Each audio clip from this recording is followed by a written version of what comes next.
Where do you want me? Okay, I'm gonna sit here. Okay. Good. All right.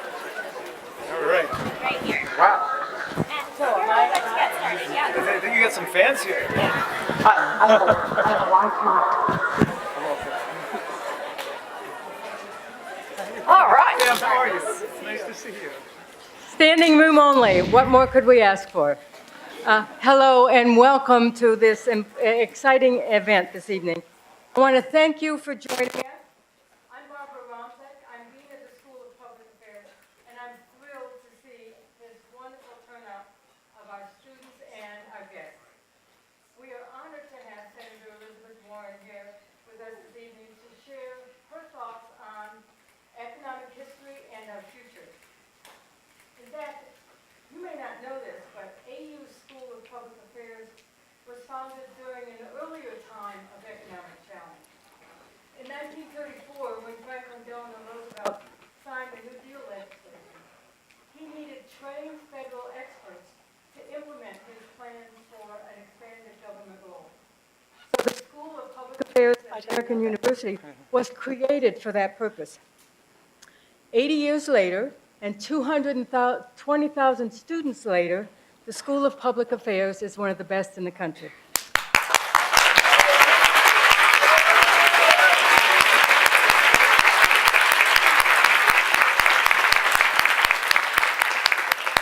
Given that the economy is always one of the most talked about issues in a national election, Senator Warren's presentation this evening is as timely as they come. Now, I now have the pleasure of introducing Jamie Raskin. Today, Jamie teaches at American University's Washington College of Law. He has long been an admirer and a friend of Senator Warren's. He was a student at Harvard Law when then Professor Warren was teaching. He tells us that although he did not enroll in her bankruptcy class, he used to sneak in anyway. Now, Jamie is the professor here at AU.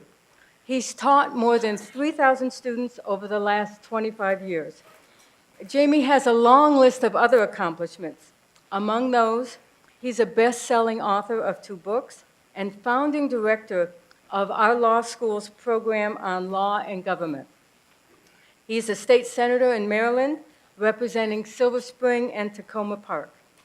In this role, he's successfully introduced and championed numerous significant pieces of legislation.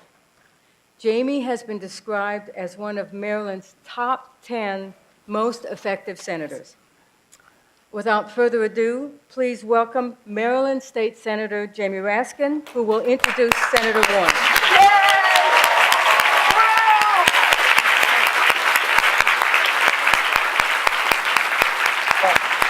Thank you. What an honor. Are you guys fired up or what? I'm about to introduce to you a real senator, America's senator. And I say that knowing that technically she's from Massachusetts, but she represents all of us, right? She comes from a long line of great senators there. We got Charles Sumner. We got Senator Edward Brooke. We've got the great Senator Ted Kennedy, who's been to this campus. And now we've got the amazing Senator Elizabeth Warren from Massachusetts. I read a biography of Thomas Jefferson, and he was in France once, and he did a toast, and he said that every person on earth who loves freedom has 2 countries, his own and France. And I feel that every person in America who loves democracy has 2 states, his or her own, and Massachusetts. All right. Because of Elizabeth Warren. So, all right, nobody loves politicians, but everybody loves Elizabeth Warren, right? Well, not exactly everybody. Not the rapacious CEOs, right? And not the inside dealers on Wall Street.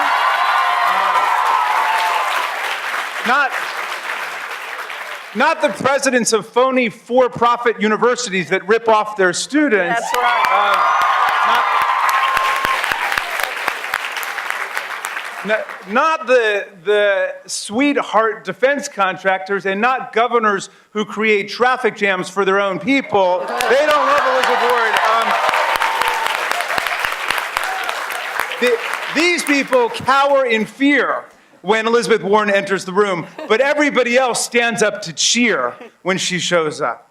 I don't know if you saw Elizabeth Warren yesterday speaking some truth.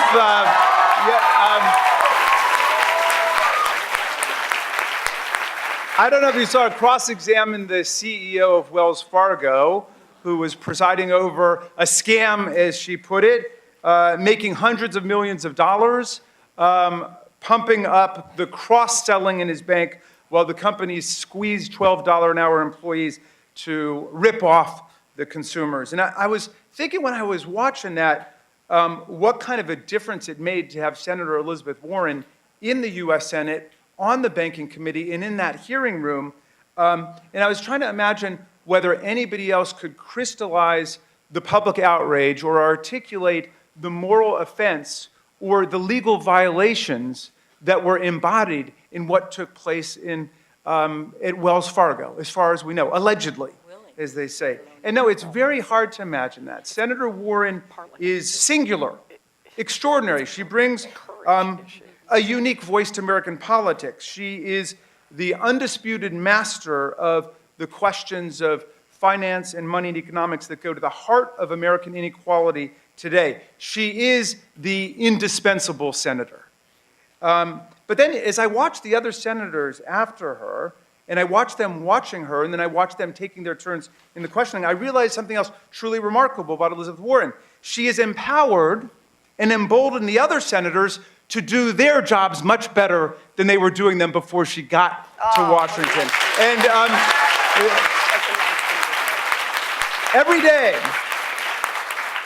every day she reminds them, she reminds all of us in public office to seek justice and the common good, not to serve special private interests, what the founders called factions, and not to serve the interests of private money. So she's not only the indispensable senator, she is the exemplary senator. She is the one that the rest of us have to look to. So, one of America's great law professors, she may not be teaching in the classroom this semester, but every time she goes to battle for the American people, it's an education for public servants and citizens across the land. Ladies and gentlemen, students and faculty and staff of American University, other people who snuck into the room, and it is my great honor to present to you the senior senator from Massachusetts, the first woman ever elected to the US Senate from Massachusetts, the woman who drives Donald Trump totally crazy, although I admit that's a short trip. The public intellectual who created the Consumer Financial Protection Bureau, Yay! which is blowing the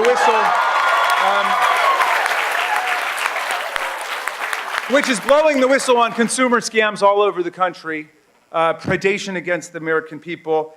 My future colleague, a brilliant scholar of bankruptcy law, the only Harvard law professor ever to have attended a public law school, Rutgers, the Boston Globe 2009 Bostonian of the Year, National Law Journal's pick for one of the top 50 most influential women in the law, Time Magazine's pick for one of the 100 most influential people in the world, and American University's pick for the most courageous, tough-minded, and compassionate champion of the American people, the great Elizabeth Warren.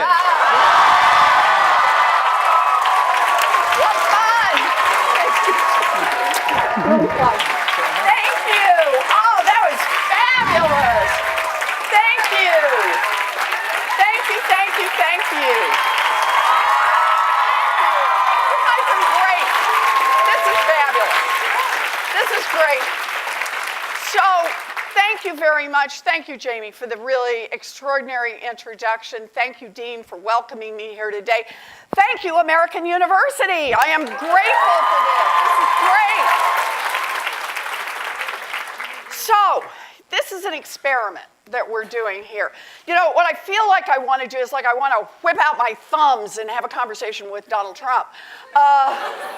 But, you know, you got to have a lot of different things, a lot of tools in your toolbox to get things done. And this is an opportunity to talk about something a little longer, a little more.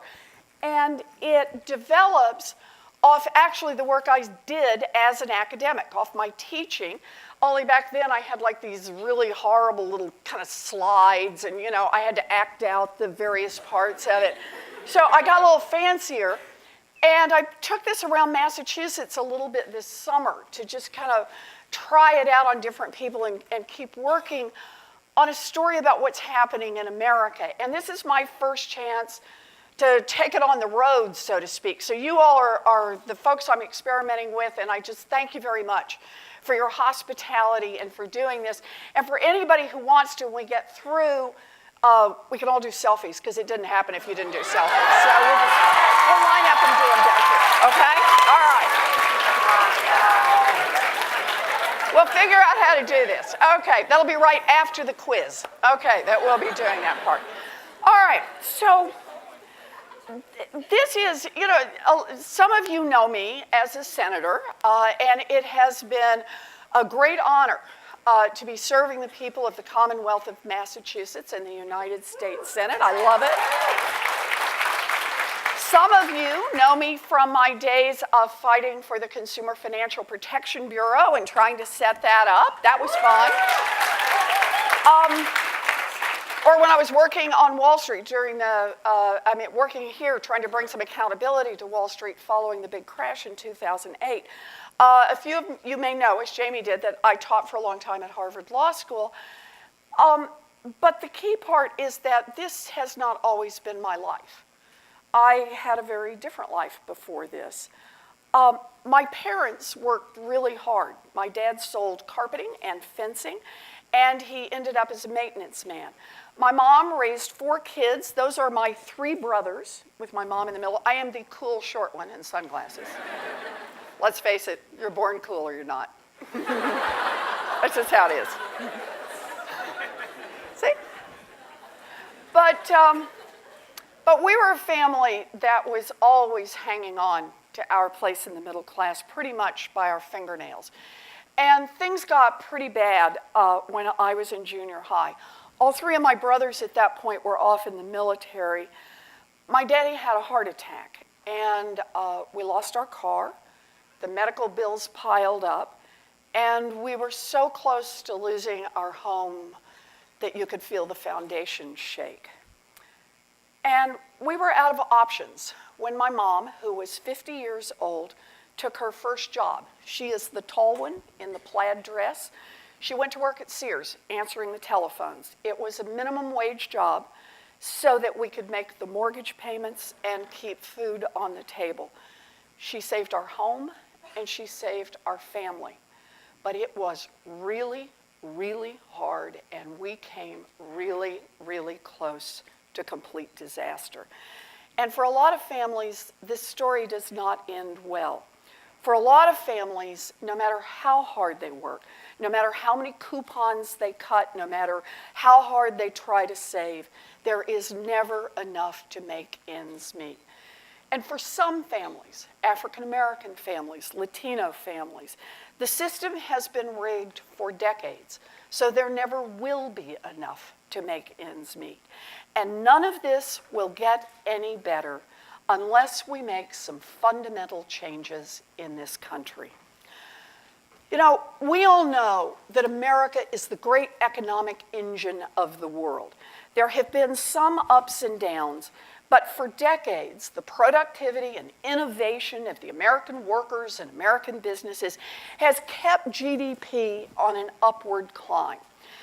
Today, many corporations are recording record profits. The stock market is booming. Inflation is low. Unemployment has dropped below 5%. All of the official markers of a healthy economy are there.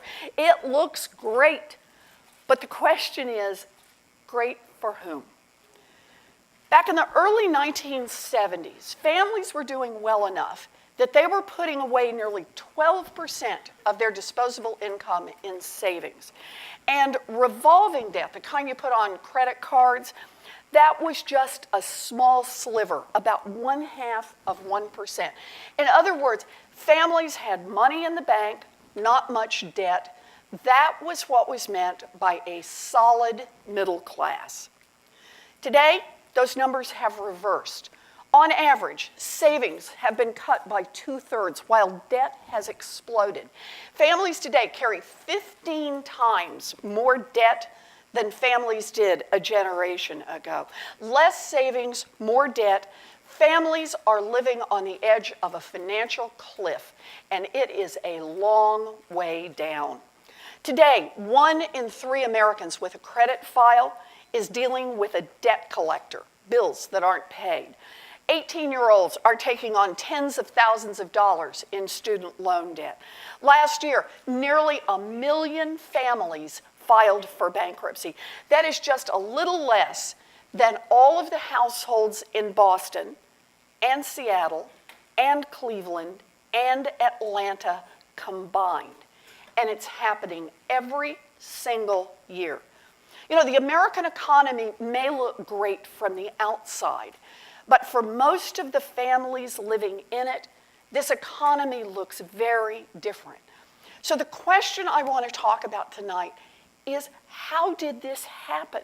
How did families pick up so much debt? How did they get squeezed so hard? The easy explanation is, let's blame ourselves. Fancy cars, new iPhones, eating out too much. Most people assume that Americans' debt problems come from wasteful spending. But here's the thing, it's just not true.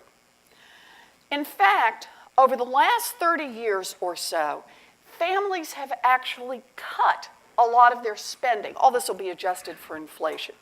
Adjusted for inflation, the average family today is spending less on food. Yes, that includes eating out. Less on food, including eating out, less on clothing, less on furniture, and less on appliances than they did a generation ago.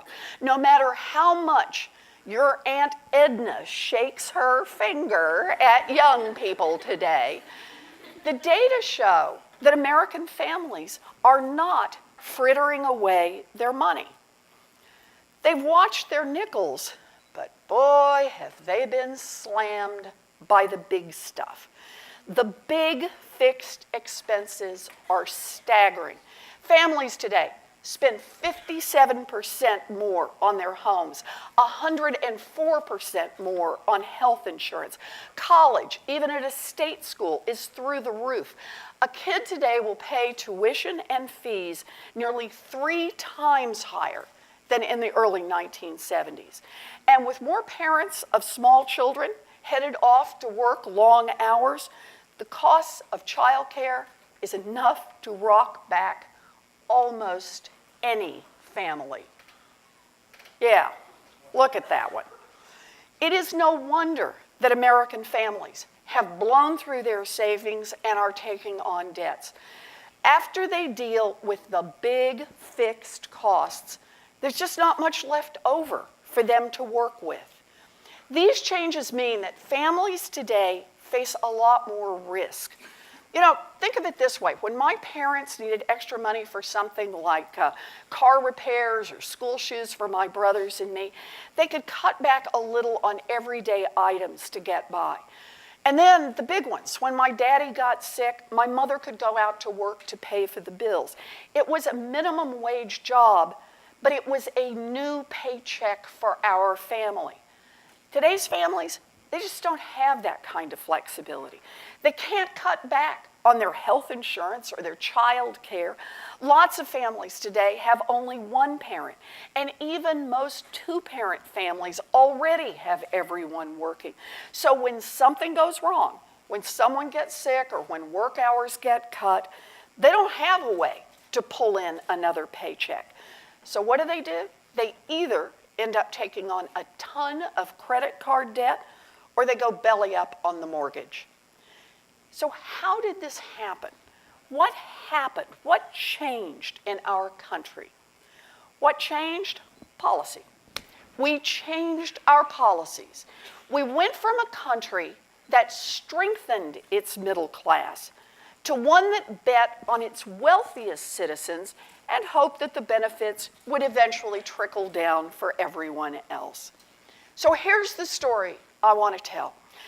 From the 1790s to the 1930s, America was a boom and bust economy.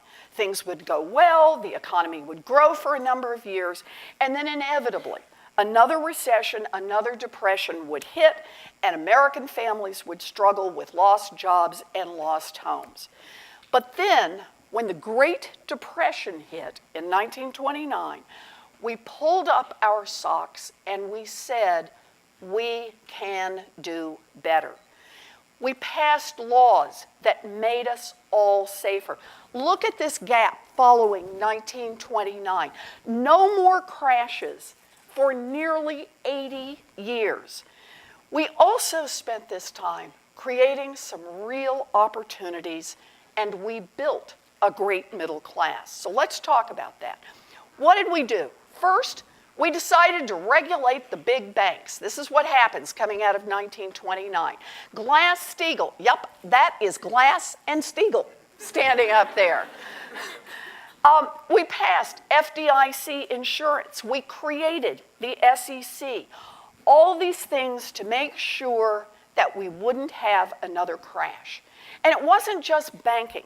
We broke up monopolies. We doubled down on enforcing antitrust laws.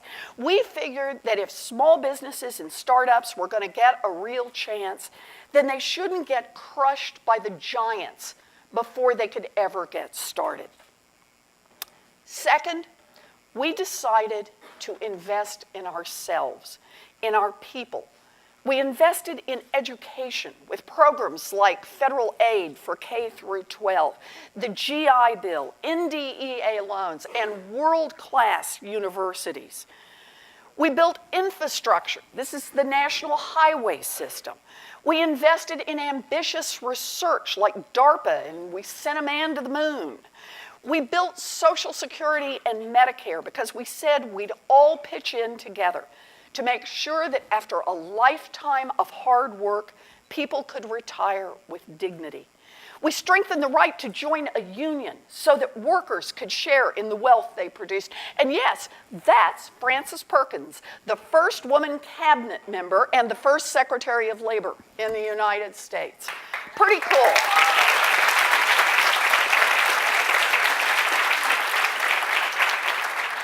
Now let me be clear about this.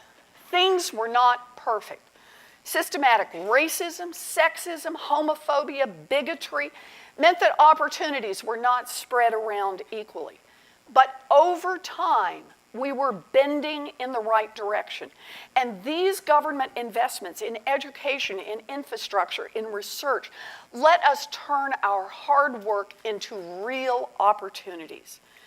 Before 1980, we made a real effort through our government to invest in this country's future. We spent money on education and research, areas that benefited large portions of our population. All of us together, through government, helped create opportunities. And here's the deal, it worked.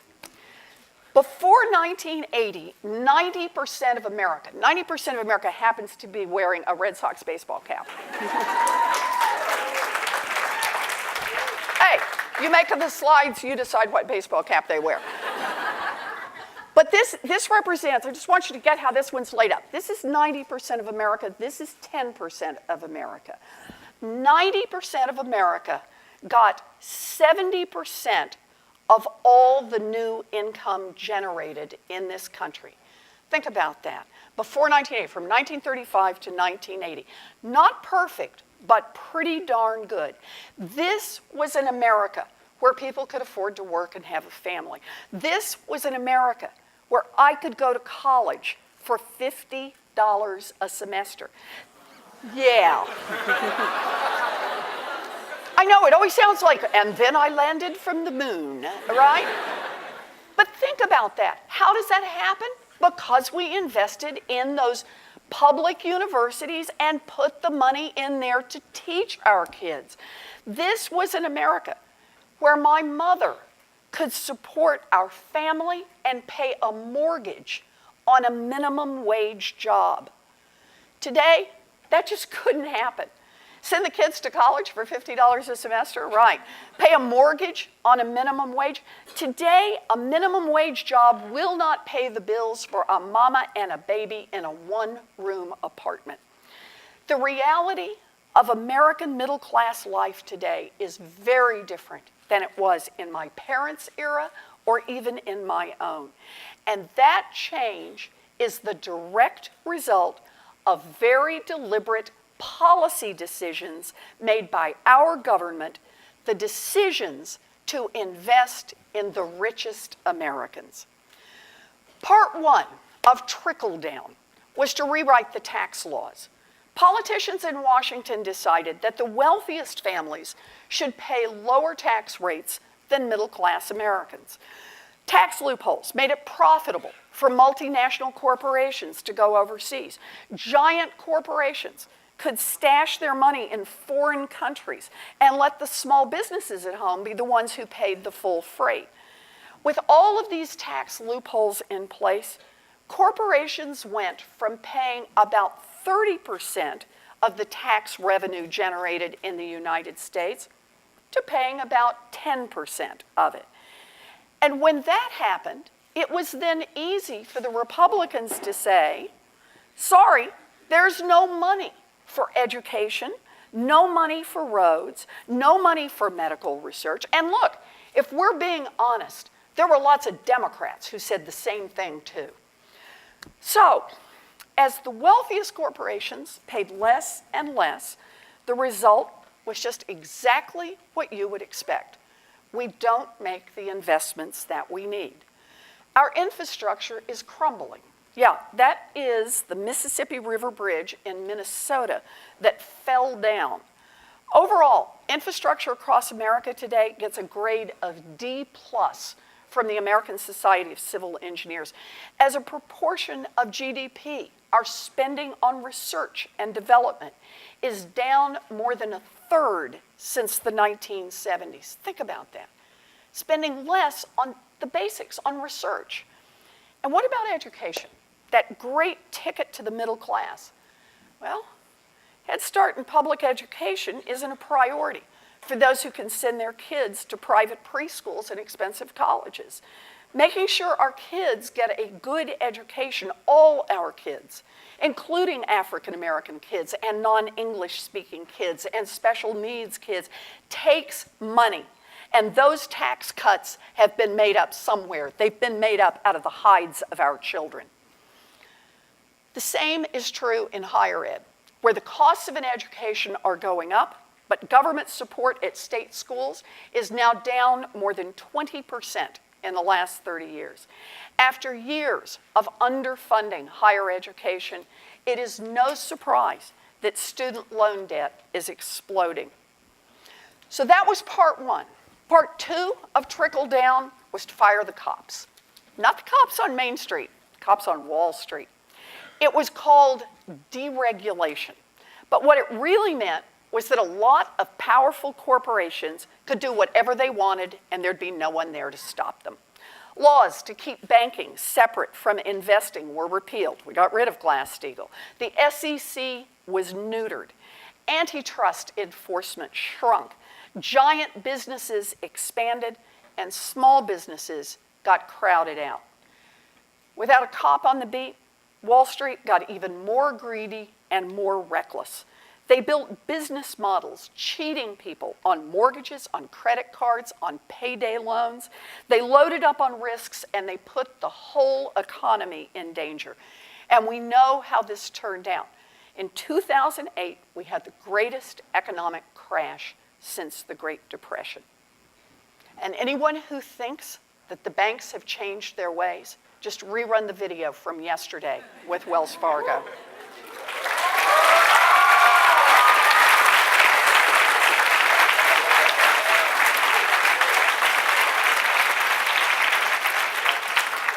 Wells Fargo built its business model on cheating their customers. That's how Wall Street still thinks you can get ahead in this country. Now look, all of these changes are really bad for hardworking families. But there was one more change that truly cemented these problems. The system itself was corrupted to serve the wealthy and the powerful. Today, most politicians aren't working for the average American family. They are working for wealthy people and corporations that have big money. Billions of dollars flow into the campaign coffers of American politicians to tilt them in favor of continuing support for the wealthy. And it's not just campaign contributions. It is so much more. Look at lobbying. No one has the exact dollars for how much money was spent on lobbying in the early 1980s, but it is estimated that politically active organizations spent about $200 million a year on direct lobbying. Now that is a lot of money. But by 2002, that number had skyrocketed to 1.8 billion. And by 2012, it had reached the shocking number of 3.3 billion. And about 3/4 of it benefits no one but corporate America. CEOs have realized that spending millions on lobbying can result in billions in profits for their companies. And campaign contributions and lobbying are only the tip of the iceberg when it comes to corporate influence. Business executives and government officials spin through a revolving door, making sure that the interests of powerful corporations are always carefully protected. Giant Wall Street businesses offer millions of dollars to high-ranking executives to work in Washington for a few years, making policies that benefit exactly the same Wall Street businesses that sent them there. And corporations and trade groups fund study after study that just so happen to find that that special rule or exception that the industry wants is what we need. And that's why, despite tons of evidence showing how bad these economic policies are for working families, that's why nothing changes. Remember the number that showed from 1935 to 1980 as total income increased across the country, that the 90%, everybody outside the top 10%, the 90% got 70% of all income generated? Well, those days are gone. From 1980 to 2016, total income, remember our GDP line? Total income kept right on growing. But now it was divided very differently. Since 1980, the share of new income that went to the 90% is almost zero. Nothing, not even 1%. If you look at market income, the income that individuals earn before taxes and before government transfers like Social Security, the top 10% has taken nearly all new income generated in this country since 1980. And for African Americans, trickle down was a double disaster. Dragged down by more than a century of systemic racism, the black-white wealth gap has been there for as long as we have been counting. But during the civil rights movement in the 60s and in the 70s, as it gained steam, about 1/3 of the black-white wealth gap closed. All right, so we were beginning to push it in the right direction. Then, starting in the Reagan years and forward, that trend reversed itself again with a vengeance. From 1984 to 2013, the wealth gap between black and white families actually tripled. Think about that. The economy is growing. Remember how GDP keeps going up. Our country is getting richer. But the economy is growing only for those at the top. Everyone else is left behind. And here's one more piece of the puzzle. The green line shows union membership from 1934 forward as you watch it grow and as you watch it fall. The orange line shows income inequality as you watch it fall and then as you watch it grow. When union membership goes up, income inequality goes down. And the reverse is also true. When union membership goes down, inequality keeps climbing. Unions help make sure that the economy and the government works for everyone. And here's one more part that makes this story really scary. A government that just works for those at the top is a government that can't address other problems, some of the biggest problems that we're facing. Look, the world is heating up, and climate change could destroy much of our land and much of our oceans. But so long as big coal and big oil are calling the shots in Washington, there won't be any changes. Trade deals force U.S. workers to compete head-on with imprisoned workers in child labor in Guatemala and Georgia. But so long as multinational corporations call the shots in our trade negotiations, that won't change. And a tech boom is leaving millions of people scrambling to piece together enough work to support themselves. But so long as Washington lobbyists keep the Labor Department at bay, people will work harder and harder and have less and less. We face big problems, really big problems. But the biggest problem we face is political. Yeah, that's David Koch, one half of the Koch brothers. They are dumping hundreds of millions of dollars right now into the 2016 elections. And thanks to guys like him, deliberate government policies that once favored working people now favor a privileged class, billionaires and giant multinational corporations. Okay, that was a cheerful way to spend your evening. We'll just all quit now. You know, and I get it. You could look at this and say, let's all just quit. There's no hope. But actually, the reason I'm here is because I think this is an optimistic story. Nothing is inevitable, and that is the good news. If the government has been taken over by the rich and the powerful, then the rest of us can take it back. That's what I believe. That's what I believe. That's what this is about.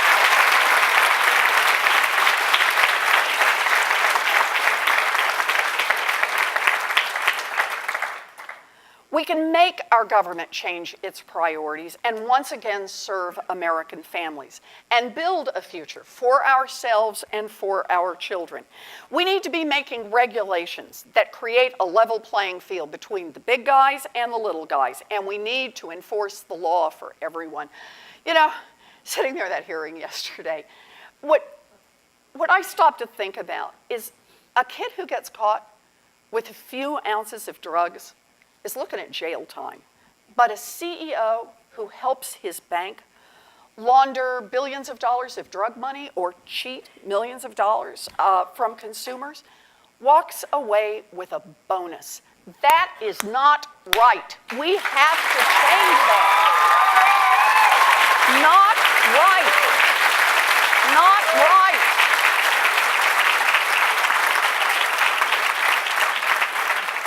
We need to invest in education from preschool to college so that we have opportunities not just for some of our kids, but opportunities for all of our kids. We need to be investing in clean energy infrastructure to help create new technology, new jobs, a healthier planet. We need to be investing in medical and scientific research because curing cancer and curing Alzheimer's and Parkinson's brings down the long-term costs of healthcare, and it helps people we love. We need a government that works for us. Now look, Republicans make government the brunt of jokes. And sure, I get it. Government sometimes gets things really wrong.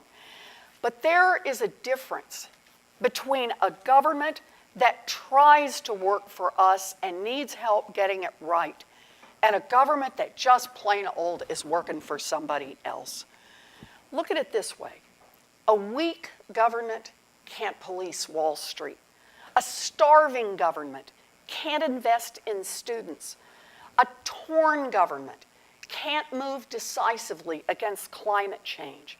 A captured government can't negotiate a better trade deal. Without government, we don't build a stronger nation. And without government, we don't push each other to become a better people. We need a government that works for all of us. That's what we need. That's what we need. Yep.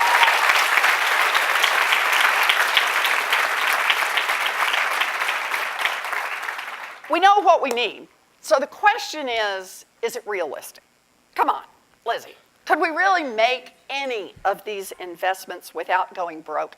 If we tried it, will we just completely bankrupt ourselves? You know, too many people are very sophisticated, and they say this is just pie in the sky.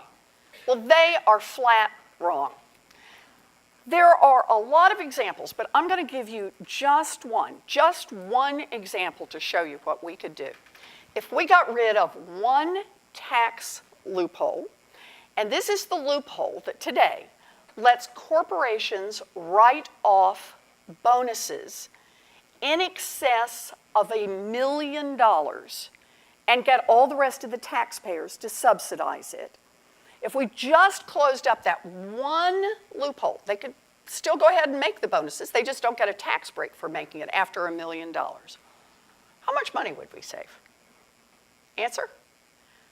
$55 billion over 10 years. Corporations can still give their bonuses, but the tax code won't subsidize it. That would produce $55 billion. So now let's ask the question, what could we do with $55 billion? Huh? That's a fun question. Closing this one loophole would give all of the people on Social Security, seniors, veterans, Americans with disabilities, the same percentage raise that the top CEOs got last year. I kind of like that one, right? How about it? How about it?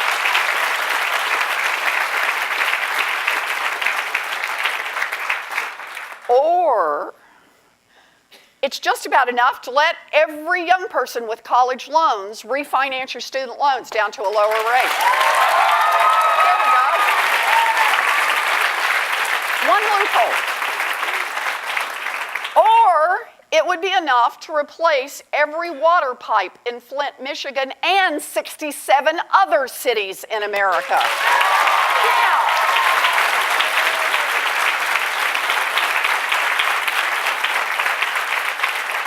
Or it would be just about enough to double the amount that the National Institute of Health spends on both Alzheimer's and cancer research. Not bad.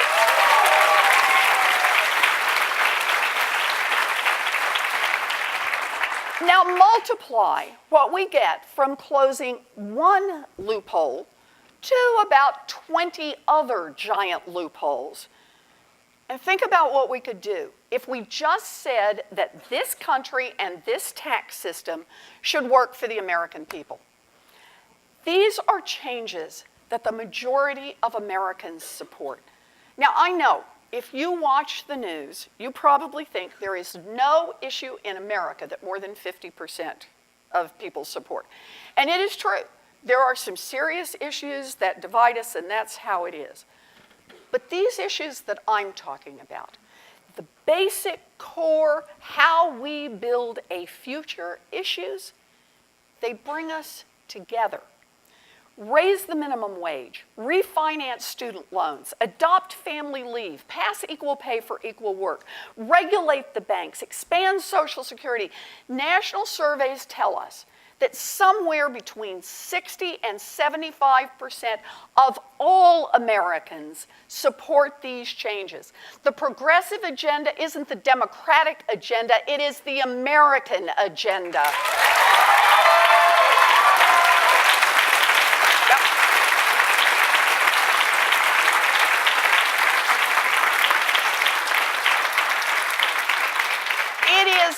It is Congress that is wildly out of step with the American people.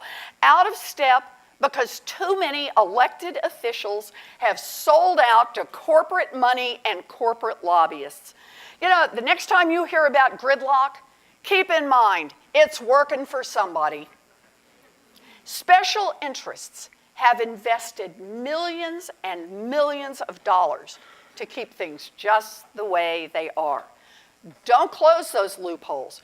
Don't hold Wall Street CEOs responsible for breaking the law. Don't shut down the dirtiest coal plants in America. Those lobbyists and those PR machines have done an incredible job of convincing most Americans that the situation we're in today is inevitable and that there is nothing they can do to make a difference. But we can make a difference. They might have the money and power, but we have our voices and our votes. And there is a whole lot more of us than there is of them. Yep.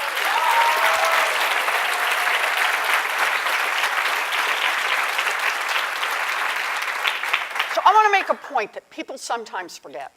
Change is possible, and the way we know change is possible is because we have made it happen before. After the financial crash, the big banks spent more than $1 million a day, for more than a year, to block financial reforms, including the Consumer Financial Protection Bureau. But we won, and now the CFPB is out there doing its job. How's that, right? We got it. And look, before you all worry that you're going to turn around, go home, and you're going to say, what just happened here? I was like applauding for some government agency, you know? I must be turning into a nerd. I just want to remind you that little Consumer Financial Protection Bureau has already forced the biggest corporations in America to return nearly $12 billion directly to people who were cheated. It has already handled nearly 1 million complaints, and it is the one that hauled out Wells Fargo for a public flogging yesterday. Not bad. That's government that works, yes.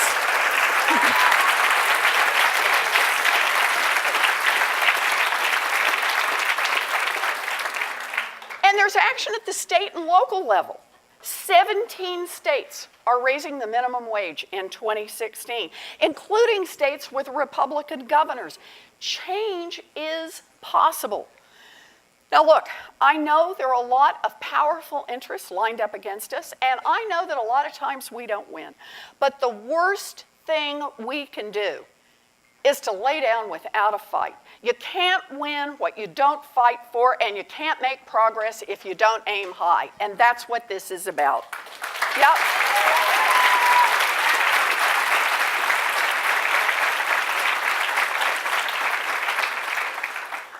So, how do we get change? First, raise your voice.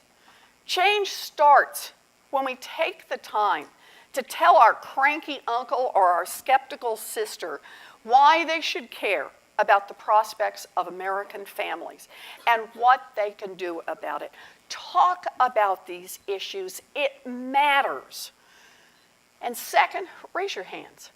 Volunteer for change, whether it's to get someone elected, to get a law passed, or to stop something that's really wrong.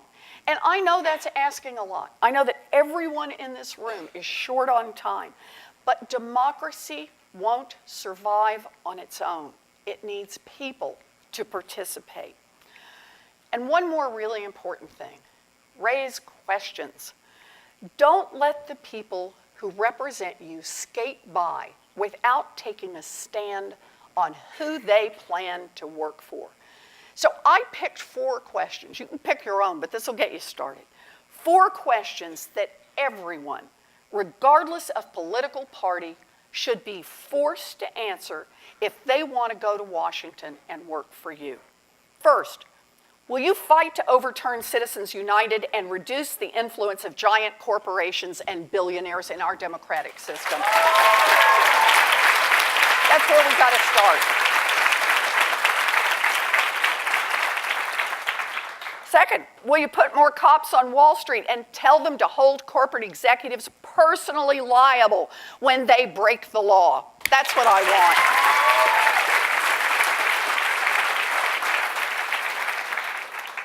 Third, this is where you'll really sweat a politician. Will you commit to raise more tax revenue from the top 10% to support education and infrastructure and basic research? Make them pay. Yeah. And fourth, will you strengthen the rights of all workers, full-time, part-time, gig, and independent contractors, higher Social Security, family and medical leave, the things that let workers build a real life for themselves going forward, including unions? Yes, and they do this.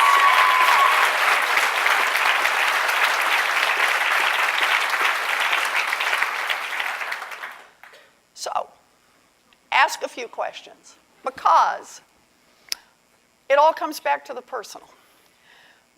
When I was a young mom with 2 little kids, and I used to dye my hair brown, I was trying to start a career. There were days when I really thought I wasn't going to make it. But I got lucky. First, my Aunt Bee moved in to help with the kids. And second time around, I married the right guy. I highly recommend it.